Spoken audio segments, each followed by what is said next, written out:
Les déplacements des dirigeants du monde entier sont bien plus que de simples voyages. Derrière chaque trajet, il y a une véritable opération de sécurité pour garantir leur survie en toutes circonstances.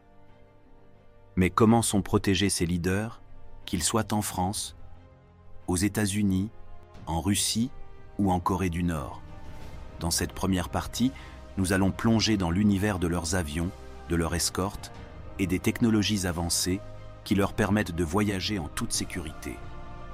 Le président français voyage principalement à bord de l'Airbus A330 Cotam Unité, un avion hautement sécurisé, capable de se ravitailler en vol et d'assurer une communication continue et ultra sécurisée. Il est équipé de systèmes de défense comme le C-Music, un dispositif antimissile conçu pour dévier les projectiles solaires grâce à un rayon laser. Ce système de protection avancé est essentiel face aux menaces modernes.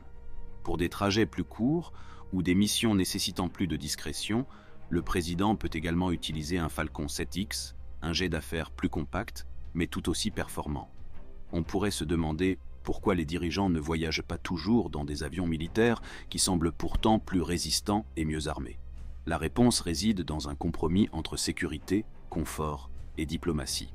Les avions civils, comme l'Airbus A330, bien que modifiés pour inclure des dispositifs de protection, offrent un confort supérieur et une meilleure autonomie. Ils permettent aussi aux chefs d'État de projeter une image plus diplomatique en évitant de donner une impression trop agressive lorsqu'ils atterrissent dans un pays étranger. Cependant, un avion présidentiel ne vole jamais seul. Lorsqu'il décolle, surtout pour des destinations sensibles, il est souvent escorté par des avions de chasse, comme des Rafales ou des Mirage 2000, qui assurent une protection renforcée contre toute menace aérienne. Ces avions sont chargés d'intercepter toute menace potentielle, qu'il s'agisse d'un appareil non identifié ou d'un missile hostile. Cette escorte aérienne est particulièrement cruciale lorsque le président se rend dans des zones de conflit ou des régions instables. Mais la sécurité ne s'arrête pas à l'avion lui-même. Une fois au sol, le président bénéficie d'un dispositif de protection tout aussi impressionnant. Des convois blindés, des unités d'élite comme le GIGN ou le RAID, ainsi que les services de renseignement, travaillent ensemble pour assurer sa sécurité à chaque étape de son déplacement. Ces équipes surveillent les menaces potentielles, analysent les itinéraires et sécurisent les lieux bien avant l'arrivée du président. Ainsi, les déplacements d'un chef d'État sont loin d'être anodins. Chaque voyage est une opération stratégique, nécessitant une coordination parfaite entre les forces aériennes, la logistique au sol et les technologies de défense avancées. Dans la prochaine partie, nous verrons comment d'autres dirigeants, comme Donald Trump, Vladimir Poutine et Kim Jong-un, organisent leur propre sécurité lors de leurs déplacements à travers le monde. Alors que le président français mise sur un avion civil sécurisé et escorté, d'autres dirigeants ont des approches bien différentes pour garantir leur protection en déplacement.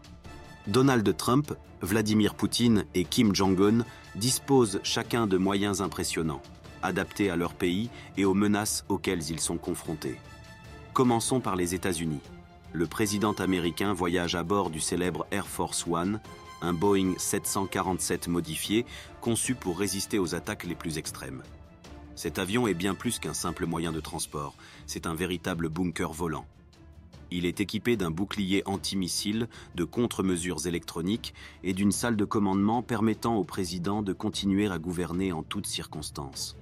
Air Force One peut aussi ravitailler en vol, ce qui lui permet de rester en l'air aussi longtemps que nécessaire en cas de menace majeure.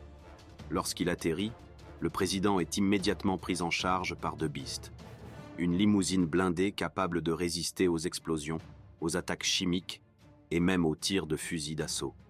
En Russie, Vladimir Poutine voyage principalement à bord d'un Ilyushin, Il-96-30PU, une version spéciale d'un avion de ligne russe, renforcé et équipé des dernières technologies de défense. Contrairement à Air Force One, l'Il-96 de Poutine est souvent accompagné d'un second avion identique, afin de compliquer toute tentative d'attentat en ne révélant pas dans lequel des deux il se trouve. Son avion embarque également des systèmes de communication ultra sécurisés et une protection contre les missiles. Mais ce qui distingue Poutine des autres dirigeants, c'est son immense flotte d'avions et d'hélicoptères, comprenant des Tu-214, des Il-76 pour le transport militaire et même des Mi-8 utilisés pour ses déplacements plus courts. Lors de la guerre en Ukraine, il aurait même utilisé des avions militaires du 30, plus difficiles à détecter. Enfin, en Corée du Nord, Kim Jong-un adopte une stratégie radicalement différente. Contrairement aux autres chefs d'État qui utilisent des avions modernes et ultra sécurisés, il préfère un train blindé, héritage de son père et de son grand-père. Ce train est conçu pour offrir une protection maximale contre les attentats et les frappes aériennes, avec un blindage épais et un réseau de tunnels spécialement aménagés pour lui permettre de se déplacer en toute discrétion. Cependant, lorsqu'il doit absolument prendre l'avion, Kim Jong-un utilise un Ilyushin, Il-62, un avion soviétique des années 60, certes modernisé, mais largement dépassé en termes de sécurité. Son choix d'éviter l'avion est avant tout stratégique. Son train lui permet de voyager en restant à l'abri des attaques aériennes et de contrôler chaque étape de son trajet. Que ce soit à bord d'un avion ultramoderne comme Air Force One, d'un appareil sécurisé comme celui de Poutine, ou même d'un train blindé comme Kim Jong-un, chaque dirigeant adapte sa protection à son environnement et aux risques spécifiques qu'il encourt. Dans la prochaine partie, nous verrons en détail les mesures extrêmes mises en place pour protéger ces chefs d'État une fois qu'ils ont atterri ou rejoint leur destination. Une fois l'avion posé et le dirigeant arrivé à destination, la menace est loin d'être écartée. C'est même souvent au sol que les risques sont les plus élevés. Attentats, tentatives d'assassinat, attaques au drone. Chaque déplacement est un casse-tête sécuritaire qui mobilise des moyens considérables. Dès que le dirigeant sort de son avion, il est immédiatement pris en charge par un convoi ultra sécurisé. Ces véhicules ne sont pas de simples limousines de luxe. Ils sont blindés, résistants aux balles et aux explosions, et souvent équipés de systèmes de contre-mesures électroniques. En France, le président est escorté par le GSPR, groupe de sécurité de la présidence de la République, avec des motos et des véhicules blindés. En cas de menace élevée, le JIGN ou le RAID peut être déployé en renfort. Aux États-Unis, le convoi présidentiel est l'un des plus impressionnants. Il est composé de plusieurs SUV blindés, de véhicules de communication et surtout de The Beast, la limousine de 9 tonnes équipée de protections extrêmes, blindage, réserve de sang du président et même des armes embarquées. En Russie, Vladimir Poutine voyage dans une Horus Senna, une voiture blindée conçue sur mesure pour résister à des explosions. Son convoi inclut souvent des brouilleurs électroniques pour empêcher toute attaque par drone. En Corée du Nord, les images de Kim Jong-un entouré de ses gardes du corps courant autour de sa Mercedes blindée ont fait le tour du monde. Son cortège est également escorté par des véhicules de surveillance et de communication. Ces convois sont conçus pour éviter toute embuscade et permettent aux dirigeants d'être extraits rapidement en cas de danger. Mais au-delà des véhicules blindés, la sécurité des dirigeants repose aussi sur des unités d'élite chargées de leur protection rapprochée. En France, ce rôle revient au GSPR, une unité spécialisée issue du GIGN et du SPHP, qui accompagne le président dans tous ses déplacements, en analysant chaque itinéraire et en sécurisant les lieux avant son arrivée.